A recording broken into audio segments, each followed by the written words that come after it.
My brother, you've been stirring up trouble for many years now, leaving traces of your raids on every coast.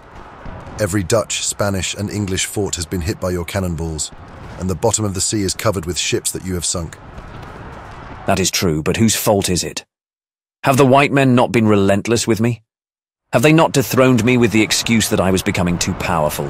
Have they not killed my mother, my brothers, and my sisters in order to destroy my lineage? What had I done to them? The white men never had a reason to complain about me, yet they wanted to crush me.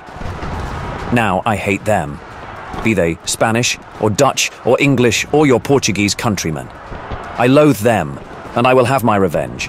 I have sworn it on my family's dead bodies, and I will keep my promise. But if I have been merciless with my enemies, I hope a voice will rise to say that sometimes I have also been kind. Not just one, but 100, 1,000 voices can say that you have been even too kind to the weak. It can be confirmed by all those women fallen into your hands whom you brought to the ports in order to return them to the white men, risking to be killed. It can be said by the weak tribes, which you defended against the racisms of the bullies, by the poor sailors hit by storms, whom you rescued from their sunken ships and overwhelmed with presents, and by so many more people, who will always remember your good deeds, Sandokan. But tell me, my friend, what are you getting at? The Tiger of Malaysia did not answer. He'd started to pace the room with his arms crossed and his head bowed. Yanez could not figure out what was on his friend's mind, although he had known him for a long time. Sandokan, what are you thinking about? The Tiger stopped and stared at him, but still didn't answer. Is something tormenting you? It seems as though you're troubled because the English hate you so much. Sandokan kept silent. Yanez got up, lit a cigarette, and headed towards a door hidden under the wall tapestry, wishing his friend good night. Sandokan pulled himself together, stopped his friend and told him, One word, Yanez. Speak then. Do you know that I want to go to Labuan? You, to Labuan. Why are you so surprised? Because you are too bold and you will end up doing something crazy in your worst enemy's hideout. Sandokan glared at him fiercely. My brother, don't tempt your luck too much. Be careful. Greedy England has set eyes on our island, and perhaps they are just waiting for your death to pounce on your men and do away with them.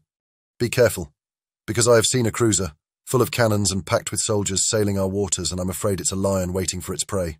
But it will meet the tiger. Yes, the lion will meet the tiger, and perhaps it will lose the battle, but its dying screams will reach the coasts of Labuan, and others will attack you.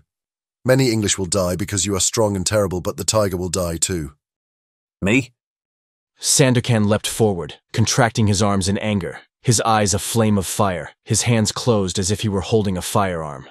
But it was just a fleeting moment. He sat down at the table, drank a full glass in one gulp, and said, in a perfectly calm voice, You are right, Yanez.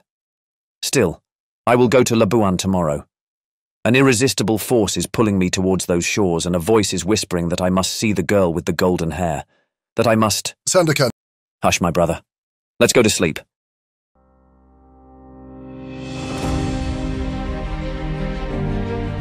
The following day, a few hours after sunrise, Sandokan came out of his hut, ready for his daring adventure. The tiger was dressed for battle. He was wearing tall red leather boots, a wonderfully embroidered red velvet jacket, and large blue silk breeches.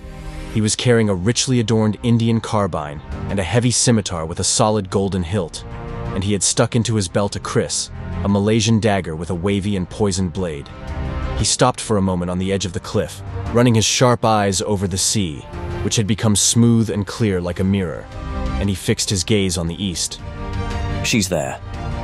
I wonder whether my urge to get there will be fatal for me, and whether that young lady who perturbs my dreams every night will be my downfall. He shook his head, as if to dismiss a bad thought. Then, walking slowly, he went down the narrow stairway carved in the rock, which led to the beach. Yanez was waiting for him there. Everything is ready. I arranged for the best ships in our fleet to be reinforced with a big springald each. What about the men? All the men are lined up on the beach with their captains. All you have to do is choose the best. Thank you, Yanez. Don't thank me, Sandokan. I might have paved the way to your downfall. Don't fear, my brother. Cannonballs are afraid of me. Watch out. I will, and I promise you that as soon as I have seen that young girl, I will return. Damned woman. I could murder that pirate who first saw her and told you about her. Come, Yanez. They walked across a clearing, defended by big bastions armed with heavy artillery, ramparts and ditches, and they reached the shores of the bay, in the middle of which about a dozen sailing ships, called proas, were anchored. 300 men were lined up in front of a long row of huts and warehouses, waiting for a command to launch themselves, like a legion of demons, onto the ships and to spread terror on the seas.